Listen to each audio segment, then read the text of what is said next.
Hey guys, it's Ryan and Haley here doing our Small Business Spotlight, and today we are honored to feature Luke Jensen with the Heroic Father Coaching Platform. What's up, Luke? What's up, brother? How you doing? Thank you so much for having me. Haley, thank you so much for having me. Thank you for joining. We're super excited to have you here today because, this is a huge niche, especially in our industry with fathers, people trying to run businesses and what they do, and it's trying to put on so many different hats at one time. So we're super excited to have you here. So thank you. I feel blessed. No, thank you guys so much for having me. And what we were just highlighting right now was like what we call the fatherpreneur roller coaster, right? I think we all kind of go through it, but the idea is that like every father has a sense of responsibility and urgency in life. And sometimes if you're just running a business, fine. Just running a business and you have kids, a little bit crazier. Running a business, you have a wife and you have all these outside, different things pulling you different ways, distractions, but also something that's like you're responsible for and you love and you want to dedicate your life to. It's a roller coaster at times. I tell you. Oh, yeah. Don't we know? Being in sales is such a an emotional roller coaster. Yeah. And so that's awesome. You have this special niche that you found to really help fathers, dads that run businesses, companies that have families. And how did you find yourself in this niche of fatherpreneurship? Like, how did you find yourself to really want to help fathers out? Well, a couple of stacking, experiences and moments in my life. The first one being my father passed away. So my father passed away when I was young. I was 23 years old, and then I watched him. He had cancer for like 10 years before he passed, right? So just watching that experience where he had kids, he wanted to be able to be present and engage with his kids, but he couldn't because he was sick for a long period of time. So that always stuck with me. And then I became a father myself, and then I started coaching. I was a fitness trainer for a long time, and I started coaching, peak performance coaching kind of style.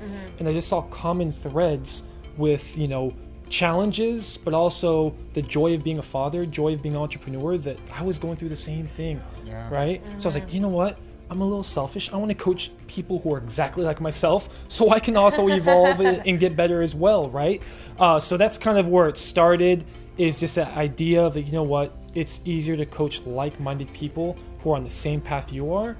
So why not just start experimenting with that. Well, and then you get autobiographical experience that you can bring to bear on your pupils or your coaching students, etc. And I mean, I know that I have 4 kids at home, and I've been on that roller coaster you're talking about. And people think that like life is a freeway, right? You think if one lane is solid and you're going 80 miles an hour, but if there's a wreck in lane 2, like finances or physical or spiritual, then all the lanes are stopped to a halt, right? So that's kind of like you have to focus on a little bit of balance in all the lanes of life, on the freeway of life, as it were. How do you help your clients do that? Yeah, well, we call it integration, right? So everyone that I coach, they're at a different season of their life, right? So what I do is I coach mastermind groups, right? So we have someone who's, at your season of life, they're doing great when it comes to their business. They have kids, things are going well. And then we have a brand new father who's like trying to figure things out, right? The idea is that we all have common threads,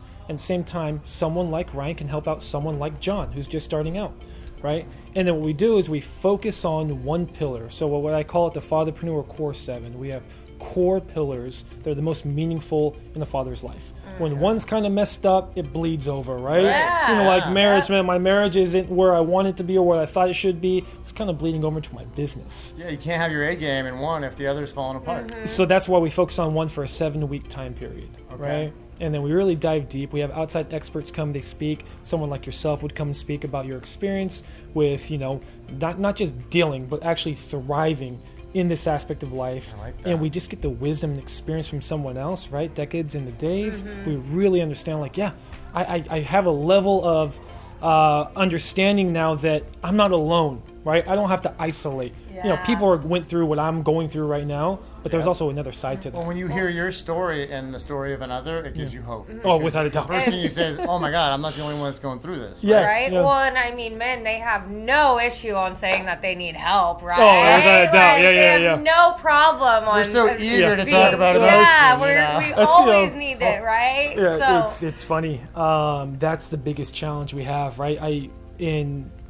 within every person, but every man, we have two people that live within us. I call it a beast and a hero, right? And it all lives between two different cycles. The beast runs off ego, story, attachment, and then ultimately leads you to isolation, right? A big part of why we don't express ourselves or like, hey man, I want to level up, but I just don't know how to actually open up to do that, is because we have an ego, right? And we want to remain strong, but we think that remaining strong is kind of like just boxing yourself off and isolating. Well, that's gonna keep you from building strength. Yeah. Exactly, you don't right? want to be vulnerable. So true. Yeah. It's like failure is a prerequisite to success. Vulnerability and weakness is a prerequisite to strength. To strength, right? Confidence. Yeah. If you go to the gym, you lift 5-pound weights, and you're doing that every single day for a whole year, did you get stronger? Absolutely not. No. Right? It's like you're nothing's actively changing. doing something, but it wasn't helping you progress. Exactly. Yeah. So that's just what we're good doing. stuff, man. Yeah, I mean. Well, how do we find you for all the fathers listening and in the audience? If they need some help, if there's something you said resonates, if they have lane 2, 3, and 4 that are smooth, but 1 and 5 are just out of control. Out of control, absolutely. How do we find you on the internet, or how do we get a hold of you? Yeah, so theheroicfather.com, that's my website, and you can you'll see like the core pillars that we coach and cover. And then also I'm on social media platforms, LinkedIn, Instagram, The Heroic Father, the Facebook group page, all that social media stuff, social media presence. Just slide into the DM. Exactly, and that's me. It's me that's answering. I don't have any automation because I want to connect with the Father and actually have a conversation. So yeah. I'm fortunate enough to be in a networking group with him and BNI, and so I see him every Thursday. So anywhere you can find Haley or Ryan, you can also find Luke. But we're pumped to have you, man. From one dad to another, it's awesome to see you out there helping other dads. I mean, it's easy to get lost when you're trying to be dad of the year, entrepreneur of the year, fitness model of the year. It's like at some point, it's like, I can't do all of these things, and you just start dropping balls, you know? Yeah. So it's good to know that there's a force for good out there helping dads figure it out. Awesome, man. Thank you guys again. Thank you very much. Thank you so much for joining us. Thank you guys. All right. Until next time. I'm Haley. I'm Ryan. Bye, guys. Bye.